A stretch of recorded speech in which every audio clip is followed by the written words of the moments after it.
આજે હનુમાન જન્મોત્સવ અમદાવાદમાં આવેલા કેમ્પ હનુમાન ખાતે ભવ્યાતિ ભવ્ય ઉજવણી કરવામાં આવી। સમગ્ર મંદિર પરિસરને ફૂલોથી શણગારવામાં આવ્યું। આજે નવગ્રહ બ્રહ્માંડ રૂપે બુંદીના લાડુનો પ્રસાદ પીરસવામાં આવ્યો। 551 કિલોની માવાની કેક ભગવાનને ધરાવવામાં આવી।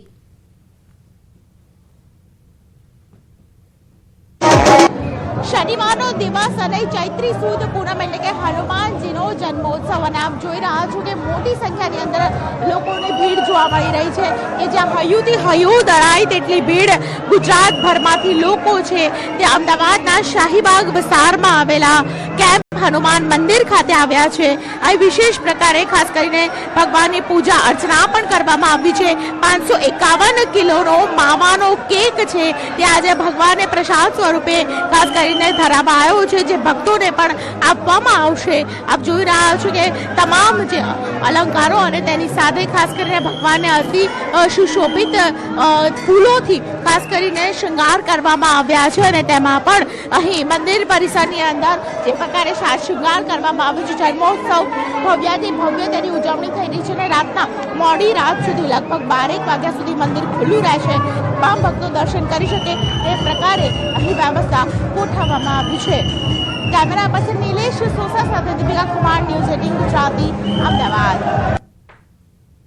દેશભરમાં આજે હનુમાન જયંતીની ઉજવણી થઈ રહી છે ત્યારે અમદાવાદ શહેર સહિત વિવિધ હનુમાન મંદિરોમાં કાર્યક્રમોનું આયોજન કરવામાં આવ્યું છે। રાચરડામાં વિશ્રામ કરતા હનુમાન દાદાના મંદિરે હનુમાન જયંતીની ઉજવણી કરવામાં આવી। શોભાયાત્રા અને સમૂહ સુંદરકાંડનું પઠન કરવામાં આવ્યું। મંદિર પરિસર પાસે પાણીની પરબનું પણ ઉદ્ઘાટન કરવામાં આવ્યું। આજે શનિવારના દિવસે જ હનુમાન જયંતીનો સંયોગ હોવાથી હનુમાન મંદિર ભક્તોની દર્શન માટે ભારે ભીડ ઉમટી હતી।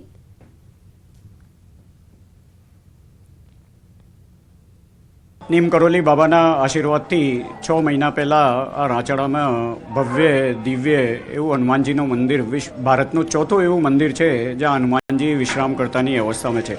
2 ટનની મૂર્તિ છે। આમાં પગમાં વિરાવણ, જોડે જોડે હનુમાનજીનો પુત્ર મકરધ્વજ અને હાથમાં રામ લક્ષ્મણની મૂર્તિ છે। 6 મહિના પહેલાં આ ભવ્ય મંદિરની પ્રાણ પ્રતિષ્ઠા કરવામાં આવી હતી। આજે આ પહેલો હનુમાન પ્રાકટ્ય દિવસ છે એટલે મંદિરમાં સવારે 6 વાગ્યાથી હવન, પછી 7 વાગ્યા બહુ ભવ્ય શોભાયાત્રા અને જુલુસ નીકળ્યું હતું। આ ભારતનું 4થા નંબરનું મંદિર છે સોતેલા હનુમાનજીનું, તો જે વિશ્વનું ભારતનું 4થા નંબરનું મંદિર છે એટલે લોકો આજે હનુમાન જન્મોત્સવ હોવાથી બધા અહીંયા દર્શનાર્થીઓ આવ્યા છે અને ડૉક્ટર સાહેબના સપનામાં ભગવાન આવ્યા હતા નીમ કરોલી બાબા અને એમણે કીધું કે અહીંયા મંદિર બનાવો અમદાવાદમાં, ભક્તોની તમારે જરૂર નહીં પડે, ભક્તો એમની જાતે આવશે। આ તરફ સુરતમાં પણ હનુમાન જયંતીની ભવ્ય ઉજવણી કરવામાં આવી રહી છે। પાલ સ્થિત અટલ આશ્રમમાં હનુમાન જયંતીની ઉજવણી કરવામાં આવી। 6000 કિલો બુંદીનો વિશાળ લાડુ પણ તૈયાર કરવામાં આવ્યો। હનુમાનજી 6000 કિલોનો બુંદી લાડુનો ભોગ ધરાવાયો। આ લાડુ પ્રસાદ રૂપે ભક્તોને આપવામાં આવશે।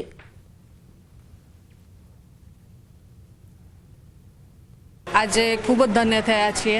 6000 કિલોનો લાડુ બનાવ્યા છે જેને બનતા 3 દિવસ થયા છે અને ભક્તિ સાથે અને આનંદ સાથે અમે લોકો આ લાડુ બનાવ્યો છે। આજે જે 6000 કિલોનો જે પ્રસાદ બન્યો છે તો એમાં હું લાભદાયક છું કે મને એ પ્રસાદી મળી રહી છે ને દાદાનો ઘણો ઉપકાર છે મારી પર કે મને આજે આ પ્રસાદી માટે લાવ્યા છે, એના માટે થેન્ક યુ દાદા।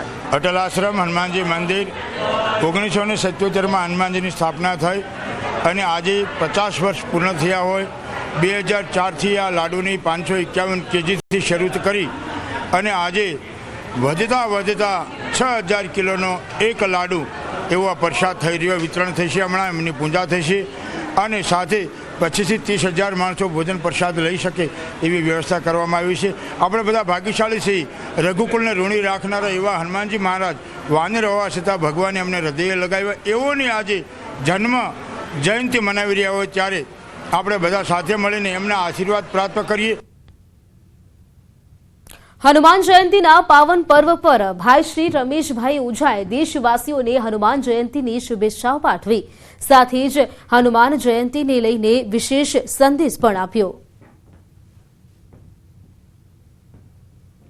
श्री हनुमान जी कलिकाल में सर्वत्र विराजमान है। जहां राम मंदिर नहीं है ऐसे छोटे गांवों में अथवा अथवा तो जंगलों में भी हनुमान जी महाराज का मंदिर मिल ही जाता है। हनुमान जी पवन तनय हैं और जिस प्रकार हमारे जीवन के लिए प्राणवायु अत्यंत अनिवार्य है, उसी प्रकार ये पवन तनय श्री हनुमान जी महाराज की कृपा यदि जीवन में न हो तो जीवन निष्प्राण सा लगता है। हनुमान जी महाराज शंकर सुवन भी है, केसरी नंदन भी है और पवन तनय भी है। पवन तनय हनुमान जी का संबंध क्रिया शक्ति के साथ है, कर्म के साथ। આ તરફ અરવલ્લીના યાત્રાધામ શામળાજી ખાતે ભક્તો દર્શન માટે ઉમટ્યા। ચૈત્રી પૂર્ણિમા નિમિત્તે મોટી સંખ્યામાં ભક્તોએ દર્શન કર્યા। પૂર્ણિમાના પાવન અવસરે ભગવાન શામળિયાને વિશેષ શણગાર કરવામાં આવ્યો। નિજ મંદિરને ફૂલોથી સજાવવામાં આવ્યું। હજારો ભક્તોએ ભગવાન શામળિયાના દર્શન કરીને ધન્યતા અનુભવી।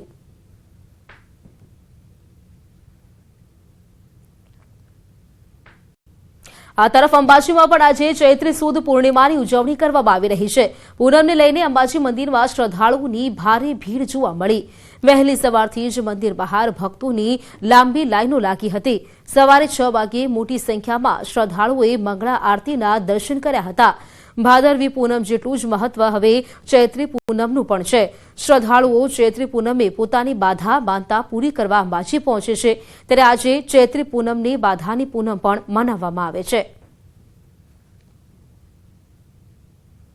આજે ચૈત્ર સુદ પૂર્ણિમા છે ને, આ પૂર્ણિમાના ભાદરવી પૂનમ જેટલું જ મહત્વ માનવામાં આવે છે। આજે આ ચૈત્રી પૂનમને લઈ વહેલી સવારથી જ અંબાજી મંદિરમાં યાત્રિકોનો ભારે ઘસારો જોવા મળ્યો હતો અને વહેલી સવારે જે 6 વાગે આરતી કરવામાં આવી હતી તેમાં પણ મોટી સંખ્યામાં શ્રદ્ધાળુઓ ઉમટી પડ્યા હતા। આપણે બતાવવા માંગીશ કે આરતી બાદ પણ જે યાત્રિકોનો ઘસારો છે અવિરત અંબાજી મંદિરમાં ધસી રહ્યો છે। વહેલી સવારથી યાત્રિકોની ભારે ભીડ અંબાજી મંદિરમાં જોવા મળી હતી અને માતાજીના આશીર્વાદ રહી હતી। જોકે એક વસ્તુ ચોક્કસ છે કે જે રીતે ભાદરવી પૂનમે પગપાળા ચાલી